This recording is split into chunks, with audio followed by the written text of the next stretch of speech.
మాట్లాడతాను అందరికి శరాతి బిడ్డలారా. ఇక మరి మీ నాకే తాత ఇలా గమ్మతి మాత్రం మీ దండం పెట్టి గరం గరం పట్టుకొచ్చాను. మరి ఆశ మీద కూడా పొలం పెట్టి తలకాయ మాట్లాడాలి ముందుగా.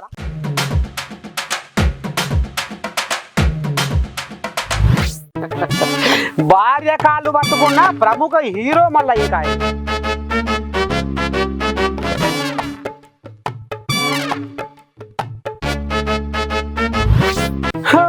కేసీరావుకు లోక్సభ జ్వరం.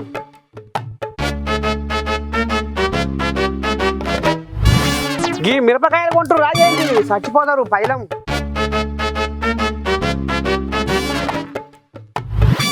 కబ్జాలలో ముందున్న సొక్కంపూస ఎమ్మెల్యే.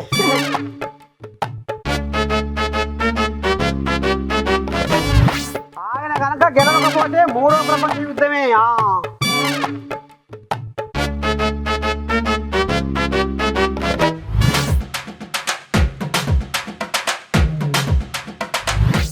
ఈ మధ్యకాలంలో మొగాళ్ళను పెళ్ళాలు ఎందుకు కొడుతున్నారో ఏం కథ అయితే ఎక్కడ వశపడకుండా అర్థం కాకుండా ఉంది బిడ్డలారా. ఫస్ట్ ప్రైజ్ వాళ్ళకే వస్తుంది, మొగాళ్ళని కొట్టుట్లా అన్నారు. కానీ ఎందుకు కొడుతురు, ఏమిటి కొడుతురు, ఏం కథ ఇగో ఇప్పుడు అర్థమవుతుందిరా. మీరు ఏమని అనుకోరు ఇది చూస్తే.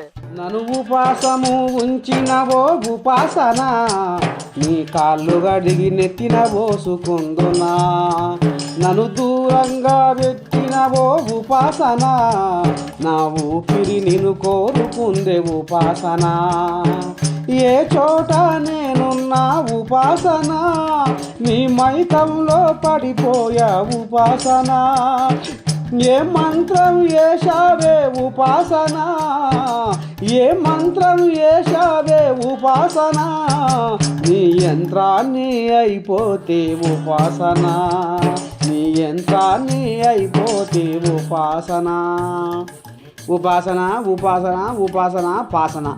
ఇక ఇంటిలో కల మెదులుతుంటే ఏదన్నా పని మీద పడి ఆదరబాదర తిరుగుతుంటే పుసుక్కుల భార్యకాలు భర్తకు తాకితే నిలబడవయ్యో ఓ మనిషి జర ఆగరాదయ్యా, అరే రే నా కాలు దాకిందయ్యా జర సైసవంటే అరే ఈ మనిషి చల్లగా ఉండో అని ఇక బుర్ర బుర్ర ఉరికి భార్య భర్త కాళ్ళు మొక్కి ఆశీర్వాదం తీసుకుంటారు కదా అనులా.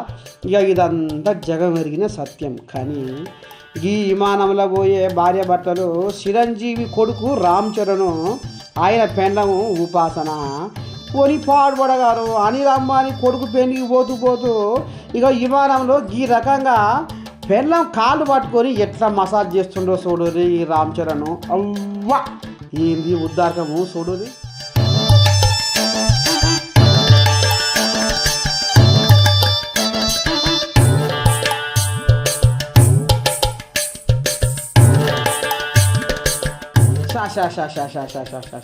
లజ్జ పోయి సిగ్గొస్తట్టుందిరా. అరే బయటి ప్రపంచంలోనే గీళ్ళు గింత బహిరంగంగా పెళ్ళం కాలు పట్టుకొని రామ్ చరణ్ ఇంత పొడుగు అంత పొడుగు బారు బూరు బచ్చలపేట అంటే గిదేం పని అలక తక్కువ పని అని ఒకటి సోషల్ మీడియా సంగపోళ్ళు కామెంట్లు పెడుతున్నాడు నుల్లా. ఇక మరి బయటనే ఇట్లా ఉందంటే మరి ఇంకా లోపల ఎట్లా ఉందో కథ ఏంది. ఇంత కొడితే రామ్ చరణ్ పెళ్ళడానికి భయపడుడేనా అని ఒకటి కామెంట్ పెడుతున్నాడు నరలోకము. ఏందో ఏమో అందుకనే అంటున్నట్టు రేషా ఈ నడుమ పెళ్ళాలు వామ్మో ఇక పెళ్ళాల దెబ్బలకు మొగళ్ళు తాళలేకపోతుర్రట. ఆ మొగోళ్ళని కొట్టుకుంటా భార్యలే ముందుగా ఉంటుర్రట నుండా ముందు వరుసలో. ఇది కథ.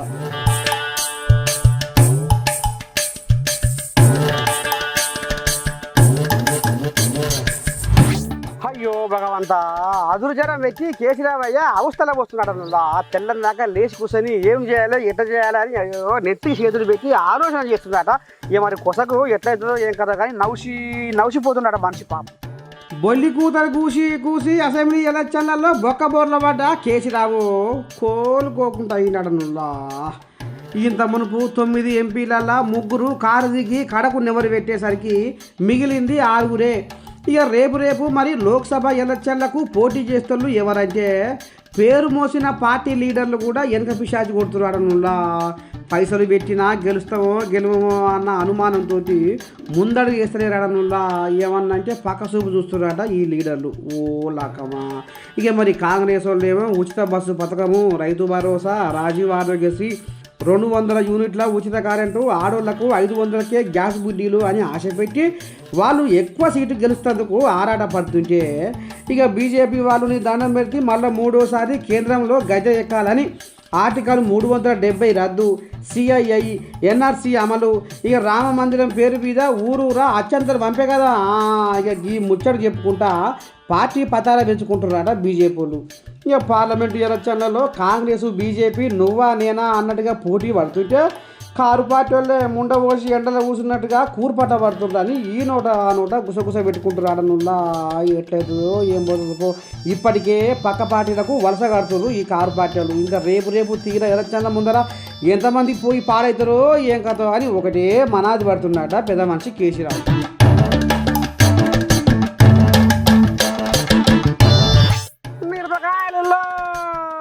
మిరపకాయలు ఎర్రయి బుర్రయి దోరయి ముద్దుగున్నాయి రారి అని కూతలు పెడతారు చూడు బజార్లో పోయి. ఇక మరి బజార్లోనైనా దుకాణాలనైనా ఇగో బిడ్డలారా జర చూసి కొనుక్కోరి పాడైపోయినాయి జోడు మీకు అర్థం. లచ్చక్క నీ పాడబడగానే ఎంత బుర్రారా అదే పోతట్టుండు. మిరపకాయలు మంచిగా వచ్చినాయి, ఎర్రగా బుర్రగా దోరగా ముద్దుగున్నాయి. పోతట్టుండు తప్పుడు రావే ఎంత మంచిగున్నాయో. కారం కూడా ఎంత ఘాటుగా ఎంత ఎర్రగా ఉంటుందో ఈ కారం కూడా. రావే అమ్మగారి పోతట్టుండు అని ఇక ఈ రకంగా ఊర్లో పోయి అమ్మ వచ్చిన మిరపకాయల కాడ ధర చేస్తుంటారు మనోళ్ళు. కానీ లోపటంగా ఏం కథ నడుస్తుందంటే ఇక చూడుర్రి. ఇక మిరపకాయలు మంచి కలర్ నీళ్ళలో పోసి అందులోకెళ్ళి ఎట్ట దిగుతున్నారు చూడరు ఈ అమ్మలక్కలు. అవ్వ ఓ అమ్మ ఇక ఈ మిరపకాయలు తింటే ఈ కారం తింటే ఇక లేనిపోని రోగాలు ఎందుకు దాపురం కావుల్లా. ఇక గిసవంటి చేతలు జరుగుతున్నాయి ఇలా సమాజంలో. ఇక మరి ఎవరిని నమ్మాలి ఇలా. ఆఖరికి మిరపకాయలు కూడా ఈ రకంగా కల్తీ చేసి పాడు చేస్తున్నారు. జర ఇప్పటికైనా చూసుకొని కొనురి, మోసపోకుర్రా ఓ పబ్లిక్. గంట కూడా చెప్తున్నాం అమ్మా నువ్వు వాళ్ళం బయలం తస్మా జాగ్రత్త సుమా.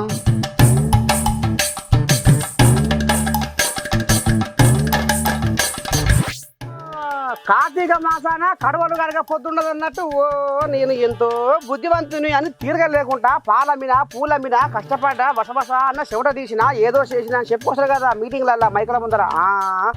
ఇక సార్ కథ ఏమైందో చూద్దాం.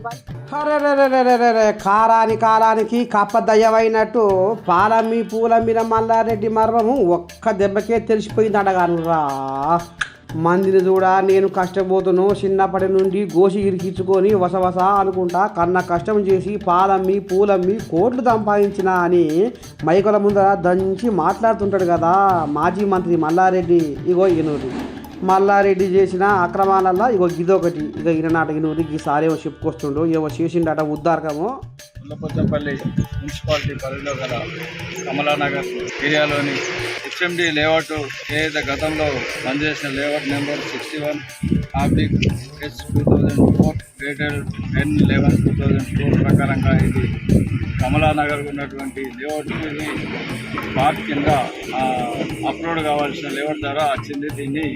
గతంలో దీన్ని ఒక కౌన్సిల్ తీర్మానం ద్వారా ఇది ఈ మల్లారెడ్డి ఇన్స్టిట్యూట్ గోవా అనుకూలంగా ఉంటుందని రోడ్డు కింద దీన్ని 10 గుంటలు ఇవ్వడం జరిగింది కౌన్సిల్ ద్వారా. దాన్ని ఇప్పుడు మళ్ళీ మనము 50% వాళ్ళు దానికి మనకు అనుకూలంగా ఒక 1200 గజాలు చేయడం జరిగింది పక్కకు అనుకోని. దాని కాకుండా మనకి హెచ్ఎండి ఏదైతే ఇచ్చిందో దాని మీద యాక్షన్ తీసుకోమని ఇచ్చింది కాబట్టి మా పర్సన్ ఏం తీసుకోవడానికి ఇది ఈరోజు డిస్మెంటల్ చేస్తుంది. 388P 523P 524లో భాగంగా 10 గుంటలు దాదాపు 10 గుంటల బ్రాండ్ మేము మాదిరిలోకి తీసుకోవడం జరిగింది. ఇన్నారులా గుండపోచంపల్లి మున్సిపాలిటీ పరిధిలోని హెచ్ఎండిఏ లేఅవుట్లో 2500 గజాల స్థలాన్ని ఆక్రమించి కాలేజీ కోసము ఈయన కాలేజీ కోసము రోడ్ వేసుకుంటాడనుల్లా మంది కొంపలు ముంచే మల్లారెడ్డి. అవ్వ ఇక ఈ ముచ్చట కలెక్టర్ దృష్టికి తీసుకపోతే వెంటనే దాన్ని కూలగొట్టాలని అధికారులకు ఆర్డర్ వేసిరాడనుల్లా. కాలం కలిసి వస్తే కమల బాంధవునికైనా కష్టాలు తప్పవు అన్నట్టు కబ్జాల మల్లారెడ్డికి ఇక కష్టకాలము దాపురించినట్టే అని ఒకటి ఈ నోట ఆ నోట గుసగుస పెట్టుకుంటున్నాడనుల్లా యావత్ తెలంగాణ జనాలు.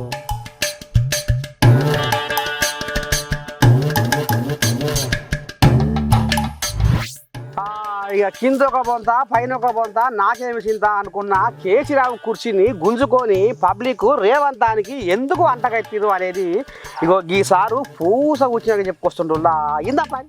ఓ వివేకన్న కేసీరావు బొక్కబోర్లా ఎందుకు పడ్డాడటవే జర ఇప్పి చెప్పే. ఒక తుగ్లక్ ముఖ్యమంత్రి ఉండే ఆ రోజులలో మనందరూ తెలుసు తుగ్లక్ అంటే ఏంటి.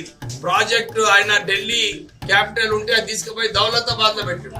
అట్లనే కేసీఆర్ కూడా మంచిగా తుమ్మిడి అడ్డాలో ప్రాజెక్ట్ ఉంటే తీసుకెళ్లి అక్కడ మేడిగడ్డల కింద గ్రావిటీ నుంచి వచ్చే ప్రాజెక్ట్ ని తీసుకెళ్లి అక్కడ కింద కట్టి ప్రజలకు అన్యాయం చేస్తాడు. అంటే ఇప్పుడు మళ్ళా ఇది తిరిగి తుమ్మిడి అడ్డ పోలేదు. తుగ్లక్ ఎట్లయితే నిర్ణయం తీసుకున్న తర్వాత ఈ కాళేశ్వరం ఎంక్వైరీకి కూడా కేంద్రంకి వెళ్ళి అధికారులు వచ్చినడగానే ఏం చెప్పిర్రే మరి వాళ్ళు? అరే మాకు 3 TMCకి మేము అనుమతి ఇవ్వలేదు అంటే ఇక్కడ కూడా మళ్ళా కమిషన్లు దోచుకోనికి కాంట్రాక్టర్లను ధనికులు చేయడానికి ఈ కాళేశ్వరం ప్రాజెక్ట్ పెట్టడం. అబ్బరకొండ ఇదా అసలు కథ. మరి నిన్న కేటీ రాములన్న చలో మేడిగడ్డకు పోయి అందచందాలను ఆలకించి కూడా వచ్చినడగానే మళ్ళా కూడా ఆయన సిగ్గుపడే అవసరం ఉన్నది. అరే మా నాన్న ప్రజల పైసలు దుర్వినియోగం ఎట్లా చేసిండా, ఇన్ని క్రాక్స్ వస్తున్నాయి ఈ ప్రాజెక్ట్ వయబిలిటీ లేదు. మా చెన్నూరు నియోజకవర్గము మంచిర్యాలు మంత్రి ఈ నియోజకవర్గాలలో 1,00,000 ఎకరాలు ఈ బ్యాక్ వాటర్స్ తో వచ్చి మునిగిపోయినప్పుడు ప్రజలందరూ కూడా అక్కడ రైతులందరూ కూడా వాళ్ళు మొత్తుకుంటున్నారు. అరే మేము పంట వేసిన పంట మునిగిపోతుంది, మాకు నష్టపరిహారం ఇవ్వాలంటే అప్పుడున్న రాష్ట్ర ప్రభుత్వము ఎమ్మెల్యేలు ఎవ్వరు కూడా పోయి రైతులను కలవలేదు. మరి ఇప్పుడు రాంగపోంగా చేసిన ఉద్దరకానికి తండ్రి కొడుకులను ఏం చేయమంటున్నావే అన్న? కేసీఆర్ కేటీఆర్ వాళ్ళిద్దరు కూడా వాళ్ళే అనుకోవాలి, మేము ప్రజల పైసలను మా కమిషన్ల కోసము మేము తప్పు చేసినామని చెప్పి తెలంగాణ ప్రజలందరికీ కూడా క్షమాపణ కోరాలి. ఎందుకే గంత మాట మాట్లాడుతున్నావు వివేకన్నా? ప్రజల పైసలు పాపము ఈ 1,00,000 కోట్ల రూపాయలతోని అందరికి డబుల్ బెడ్రూమ్ ఇల్లు వచ్చేది. వాళ్ళందరికీ కూడా దళితులకు 3 ఎకరాల భూమి అన్నాడు, అది కూడా ఇవ్వచ్చు. కానీ కేవలం కమిషన్ల కోసము ఈ ప్రాజెక్ట్ ఇట్లా చేయడము. ఈ రోజు నేను చెన్నూరు భీమారం మండలంలో తిరిగినప్పుడు ప్రజలందరూ కూడా వచ్చి ఏడుస్తున్నారు. సార్ మాకు మిషన్ భగీరథి నీళ్ళు వస్తలేవు, మాకు బోర్వెల్ కావాలి, మాకు ఇంటింటికి నల్ల అన్నారు, ఇక్కడ పైప్లే లేవు అని చెప్పి చాలా మంది నన్ను ప్రశ్నించడం జరిగింది. అంటే కేసీఆర్ కేటీఆర్ వాళ్ళు కాళేశ్వరం కుంభకోణం ఒకటి ఉంటే మిషన్ భగీరథి కుంభకోణం ఇంకోటి, ధరణి పోర్టల్ కుంభకోణం. టిఆర్ఎస్ ప్రభుత్వము కేసీఆర్ కుటుంబ సభ్యులందరూ కూడా మీరు ఏ స్కామ్ తీసుకున్నా కానీ మొదటి నుంచి కేవలం ప్రజల వ్యతిరేకంగా ప్రజల సొమ్ముని ఎట్లా దోసుకోవాలని చెప్పి వాళ్ళు చేస్తున్నారు. ఇంకా ఇంతే కాదుల్లో మిషన్ కాకతీయ కమిషన్ల కాకతీయ అయ్యిందట. మిషన్ భగీరథ 50,000 కోట్లు మింగిదట. ఇక ధరణి పోర్టల్లో హైదరాబాద్ చుట్టుపక్కల ప్రాంతాలలో నీ దండం పెట్టి భూముల పేరు మీద 8 లక్షల కోట్లు మింగిందట. ఇక కాళేశ్వరంలో కథ చెప్పుకొస్తున్నారు కదా కాంగ్రెస్ వాళ్ళు 1,00,000 కోట్లు మింగిరని. ఇక ఈ రకంగా కార్పొరేట్ వాళ్ళ ఉద్దారకం ఉందని అగ్గి మీద గుగ్గిరం అవుతుర్రులా కాంగ్రెస్ వాళ్ళు. చూడాలా మరి ఈ పంచాయతీ రాంగ ఏడికి పోతుందో ఎందాక పోతుందో ఈ నీళ్ళ పంచాయతీ.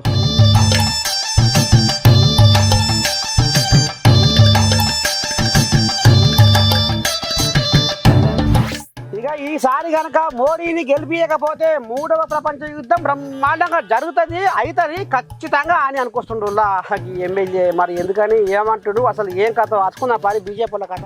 పైన పటారం లోన లోటారం అన్నట్టుంది బీజేపీ వాళ్ళ పరిపాలన. నిరుద్యోగం పెరిగిపోయింది దేశంలో. 2 లక్షల కొలువుల ఊసు లేకపాయే. ధరల్లో అప్పుల్లో నెంబర్ 1 స్థానంలో ఉన్నది. రాజ్యాంగబద్ధ సంస్థలను రాజకీయ ప్రయోజనాలకు వాడి దేశం నెత్తి మీద దరిద్రాన్ని ఊసబెట్టిండ్రని ఇక కాంగ్రెస్ వాళ్ళు గంట కొట్టి చెప్తుంటే ఇగో బీజేపీ ఆర్మూరు ఎమ్మెల్యే రాకేష్ రెడ్డి ఏమో అనుకొస్తుండో ఇందాము. ఇక కానీ ఏవో రాకేష్ అన్న ఉక్రెయిన్ లాంటి యుద్ధ వాతావరణం తొలగిపోవాలా, చైనా, మనీలా లాంటి, థాయిలాండ్ లాంటి, తైవాన్ లాంటి యుద్ధ వాతావరణం తగ్గాలంటే ఈరోజు భారతదేశానికే కాదు ఈరోజు నరేంద్ర మోడీ గారి నాయకత్వం ప్రపంచానికి చాలా అవసరం ఉంది. లేకపోతే ప్రపంచం మళ్ళీ అల్లకాలంపై 3వ ప్రపంచ యుద్ధం జరగడానికి అవకాశాలు. ఇక్కడున్న ప్రజలు వరంగల్ ముఖ్యంగా తెలంగాణ రాష్ట్ర ప్రభుత్వంలో ఇప్పుడు మేము 119 నియోజకవర్గం ప్రతి చోట ప్రజల నుంచి ఒక రకమైన స్పందన వస్తుంది.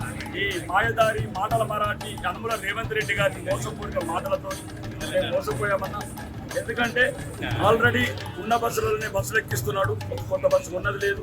ఇంతకుముందు కంప్లీట్ అయిన కొన్ని ఉద్యోగాలు తప్ప ఈ ఉచిత చిన్న పథకాలతో ఏదైతే ముఖ్యంగా రైతులకు కోట్లాది రైతులకు 40,000 కోట్ల 2 లక్షల రుణమాఫీ డిసెంబర్ 9 నాడు సంతకం పెడతాడు ఈ యనమల రేవంత్ రెడ్డి. ఇప్పటి వరకు చెక్కు దొరుకుతలేదు, పెన్ను దొరుకుతలేదు. రెండోది ఆడబిడ్డలకు 2,500 మహాలక్ష్మి, అది కూడా అంతే. ఇప్పటి వరకు ఆ లోకంలో లేడు. ఆ కాళేశ్వరం అని పట్టుకున్నారు కాంగ్రెస్ వాడు, బీఆర్ఎస్ వాడు. పోయినప్పుడల్లా చెక్ చేస్తారు, కాంట్రాక్టర్లు బెదిరిస్తారు. 8 సూట్ కేసులు లేగానే మళ్ళీ ఢిల్లీకి వెళ్ళిపోతారు. అన్న మరి అన్ని సరే కానీ ఇల్లు లేని వాళ్ళకు ఇల్లు ఇస్తామంటే ఆఖరి లేని భారతాన్ని నిర్మిస్తామని ఆఖరి సూచీలో 107 స్థానానికి దిగజారగొడుతుంది.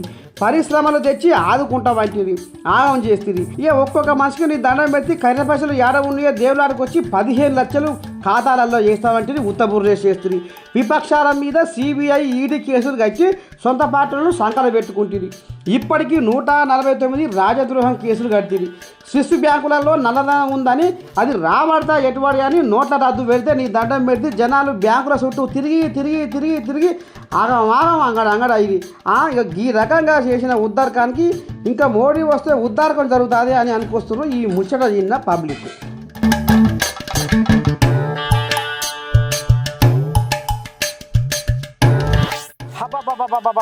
ఈ మంత్రి గారి అరాచకాలకు అదుపు లేదట నుర్రా. ఇక మరి ఈ ఎమ్మెల్యే ఎట్లా బొబ్బలు పెడుతున్నా అంటే అబ్బో నీ దండం మీద చిన్న సన్నగా లేదట కథ మంత్రి గారిది. చూద్దాం. మంది పాపం తగిలి గుండెపోటుతో దవాఖాన పాలైన మంత్రి చెల్లుపోయిన వేణుగోపాలకృష్ణకు ఇంకా బుద్ధి రాలేదని పిల్లి అనుచరులు ఆంబాదం వెళ్ళబోసుకుంటుంటే బోదిక్కు ఇక ఇప్పుడు ఇంకో పీడను ఎత్తున పెట్టుకొని తిరుగుతున్నాడనుల్లా ఈ మంత్రి చదవకుండా మంత్రి ఉద్దారకం బాగానే ఉంది. ఓ అన్న ఏమంటుండే మంత్రి? ఓట్లు చేర్పించమని అధికారుల మీద ఒత్తిడి చేస్తా ఉన్నారు. ముఖ్యంగా రాజమహేంద్ర రూరల్లో మంత్రి గారి యొక్క అరాచకాలకు అంతే లేకుండా పోతుంది. ఆయన వచ్చిన తర్వాత పంచాయతీ నిధులతోటి ఫ్లెక్సీలు కట్టించడం, సన్మానాలు చేయించడం, ఆర్పీఎల్ని, అంగన్వాడీని, ఆశా వర్కర్ని పిలిచి వాళ్ళకి గిఫ్ట్లు ఇవ్వడం అంటే 20 అనమాట. వాళ్ళకి ఆల్రెడీ పెద్ద పెద్ద గిన్నెలు, కట్లరీ సెట్లు, వాచీలు, బంగారు బొంగరాలు ఆయన సమర్పిస్తా ఉన్నారు. అయితే అధికార దుర్వినియోగం, పంచాయతీ అధికారుల్ని ఉపయోగించి ఈ అరాచకం చేస్తా ఉన్నారు. గిటనానంలా అందరూ ఒకటయ్యి జగన్ మీదకి సై అనుకుంటా రాజకీయం చేసుకుంటా ప్యాన్ రెక్కలు ఇరిచేద్దామని నారచంద్రయ్య, పవన్ కళ్యాణమయ్య నీ దండం పెట్టి గుళ్ళు మిట్కరించి పాట పడుతుంటే ఇగో సొంత పార్టీ లీడరు జగన్కు ఈ రకంగా మచ్చ తెచ్చి పాడు చేస్తున్నాడు. తీర ఎలక్షన్ల ముందర గిట్లా అరాచకాలు చేస్తే రేపు జనాలు ఏమనుకుంటారు, ఓట్లు వేస్తారా అని అనుకుంటున్నారట ఈ ముచ్చటింటున్న వైసీపీ కార్యకర్తలు.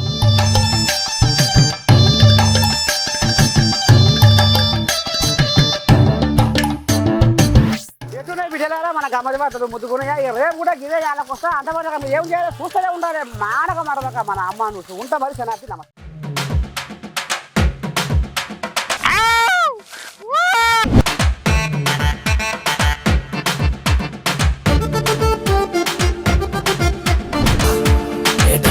గమ్మతి వార్తలు.